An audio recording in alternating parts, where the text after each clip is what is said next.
ನೋಡಿ, ರಾಜ್ಯದ ನೀರಾವರಿ ವಿಚಾರದಲ್ಲಿ ನಾನು ರಾಜಸ್ಥಾನದಲ್ಲಿ ಅನೇಕ ವಿಚಾರಗಳನ್ನು ಮಂಡಿಸಿದ್ದೆ. ನಮ್ಗೆ ಆಗ್ತಾ ಇರೋಂಥ ಅನ್ಯಾಯಗಳನ್ನೆಲ್ಲ ಪ್ರತಿಪಾದನೆ ಮಾಡಿದ್ದೆ. ಸೊ ಹಣನೂ ಬಿಡುಗಡೆ ಮಾಡಿಲ್ಲ, ಕೆಲವು ಪ್ರಾಜೆಕ್ಟ್ಸ್ ಕೂಡ ನಮಗೆ ಕ್ಲಿಯರೆನ್ಸ್ ಸಿಗ್ತಾ ಇಲ್ಲ. ಸೊ ಆ ವಿಚಾರದಲ್ಲಿ ಪ್ರಸ್ತಾವನೆ ಮಾಡಿದ್ದೆ. ಸೊ ಮಿನಿಸ್ಟ್ರು ನಿಮ್ದೊಂದು ಪ್ರತ್ಯೇಕವಾದಂಥ ಸಭೆ ಮಾಡ್ತೀವಿ ಅಂತ ಆಶ್ವಾಸನೆ ಕೊಟ್ಟು ಡೇಟ್ ಫಿಕ್ಸ್ ಮಾಡಿದರು. ಸೊ ಅದಕ್ಕೆ ಸೆಂಟ್ರಲ್ ಮಿನಿಸ್ಟ್ರು 25ನೇ ತಾರೀಕು ಮಧ್ಯಾಹ್ನ ಅಂತ ಹೇಳಿದರು, 11 ಗಂಟೆಗೆ. ಸೊ ಅದಕ್ಕೆ ಇಡೀ ನಮ್ಮ ಆಫೀಸರ್ಸ್ ಟೀಮ್ ಎಲ್ಲ ಎಣ್ಣೆ ಕಳಿಸಿ ಪ್ರಿಲಿಮಿನರಿ ರೌಂಡ್ ಎಲ್ಲ ಮೀಟಿಂಗ್ ಮಾಡಿಸಿದ್ದೀನಿ. ಇವತ್ತು ಅದರ ಬಗ್ಗೆ ಚರ್ಚೆ ಮಾಡ್ತೀನಿ. ನೋಡೋಣ, ಎಷ್ಟು ಕೊಡಬೇಕು, ಅದಕ್ಕೆ ಸಹಾಯ ಮಾಡಬೇಕು, ಯಾವುದಾದ್ರು ಕ್ಲಿಯರೆನ್ಸ್ ಆಗಬೇಕು, ಅದೆಲ್ಲ ಕೇಳ್ಕೊಂಡು ಬರ್ತೀನಿ. ಸರ್, ಪದಾಧಿಕಾರಿಗಳ ಆಯ್ಕೆ ಬಗ್ಗೆ ರೆಡಿ ಆಗಿದೆ, ಚರ್ಚೆ ಇದೆ, ಅದನ್ನ ಕೂಡ ಹೈಕಮಾಂಡ್ ಮುಂದಿಡ್ತಾರೆ. ಇಲ್ಲ, ಈಗಿಲ್ಲ, ಎಲ್ಲ ರೆಡಿ ಮಾಡಿದ್ದೀನಿ. ಯಾರು ಇಂಟ್ರೆಸ್ಟ್ ಇಲ್ಲ, ಯಾಕೆಂದರೆ ಈಗ ಪಕ್ಷ ಸಂಘಟನೆ ನಮಗೆ ಫೀಲ್ಡಲ್ಲಿ ಹೋಗೋರು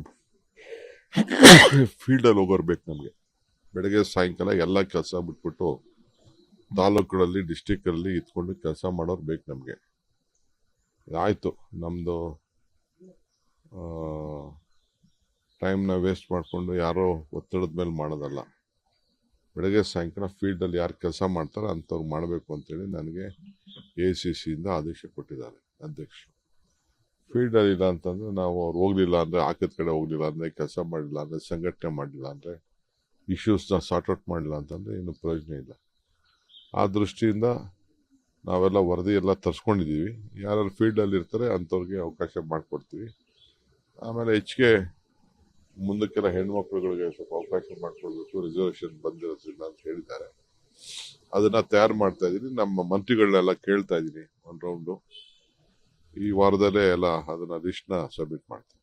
ಸರ್, ಮಂತ್ರಿಗಳನ್ನ ಕೇಳ್ತಾ ಇರೋ ವಿಚಾರಕ್ಕೆ ಸಂಬಂಧಪಟ್ಟಿದೆ ಸರ್. ಅಂದ್ರೆ ಕೆಲವ್ರನ್ನ ಕೈ ಬಿಡಲಾಗಿದೆ, ಅಥವಾ ಕೆಲವು ಮಂತ್ರಿಗಳಿಗೆ ಆಪ್ತ ಆಗಿರುವಂತವ್ರನ್ನ ಕೈ ಬಿಡಲಾಗಿದೆ ಅನ್ನುವಂತ ಒಂದಿಷ್ಟು ಚರ್ಚೆಗಳು ಕೂಡ ಆಗ್ತಾ ಇದೆ ಸರ್. ಯಾವ ಚರ್ಚೆ ಗಿರ್ಚೆ ನಿಮ್ಮ ಹತ್ರ ಮಾತಾಡ್ಬೇಕು ಅಷ್ಟೇ, ನನ್ನ ಹತ್ರ ಯಾರು ಮಾತಾಡಲ್ಲ. ಚರ್ಚೆ ಕೆಲಸ ಮಾಡೋನ್ ಬೇಕಲ್ಲ, ರಿಸಲ್ಟ್ ಓರಿಯೆಂಟೆಡ್ ಬೇಕು. ನನ್ನಿಂದ ನಮ್ಮ ಹತ್ರ ತಿರ್ಕೊಂಡು ಸುತ್ತಮುತ್ತಲ ಗಿರ್ಗಿಟ್ಲೆ ಹೊಡ್ಕೊಂಡು ಕೂತ್ಕೊಂಡ್ರಲ್ಲ, ಅಲ್ಲೋಗಿ ತಾಲೂಕಲ್ಲಿ ಹೋಗಿ ಕೂತ್ಕೋಬೇಕು. ಅಲ್ಲಿರುವಂಥ ಪ್ರಾಬ್ಲಮ್ನ ಸಾರ್ಟ್ಔಟ್ ಮಾಡಬೇಕು. ರಿಸಲ್ಟ್ ಓರಿಯೆಂಟೆಡ್ ಲೀಡರ್ಶಿಪ್ ಮಾತ್ರ ಪಾರ್ಟಿಗೆ ಅವಕಾಶ ಮಾಡಿಕೊಡ್ಬೇಕು ಅನ್ನೋದು. ಅದೆಲ್ಲ ನಮ್ಮ home minister, transport minister attend ಮಾಡ್ತಾ ಇದ್ದಾರೆ. ಅಲ್ಲಿ ಡಿಸ್ಟ್ರಿಕ್ಟ್ ಮಿನಿಸ್ಟರ್ ಇದ್ದಾರೆ, ಅವರೆಲ್ಲ ಅಟೆಂಡ್ ಮಾಡ್ತಾರೆ. ಅವರು ಅದನ್ನು ಸಾರ್ಟ್ಔಟ್ ಮಾಡ್ತಾರೆ. ಲೇಟೆಸ್ಟ್ ಹಾಗೂ ಇಂಟ್ರೆಸ್ಟಿಂಗ್ ಸುದ್ದಿಗಳಿಗಾಗಿ ಬಾಸ್ ಟಿವಿ ಕನ್ನಡ ಚಾನೆಲ್ನ ಸಬ್ಸ್ಕ್ರೈಬ್ ಮಾಡಿ. ಹಾಗೆಯೇ ಬೆಲ್ ಐಕಾನ್ ಪ್ರೆಸ್ ಮಾಡಿ. ಇದರ ಜೊತೆಗೆ ಫೇಸ್ಬುಕ್, ಇನ್ಸ್ಟಾಗ್ರಾಮ್, ಎಕ್ಸ್ನಲ್ಲೂ ಮಿಸ್ ಮಾಡದೆ ಫಾಲೋ ಮಾಡಿ.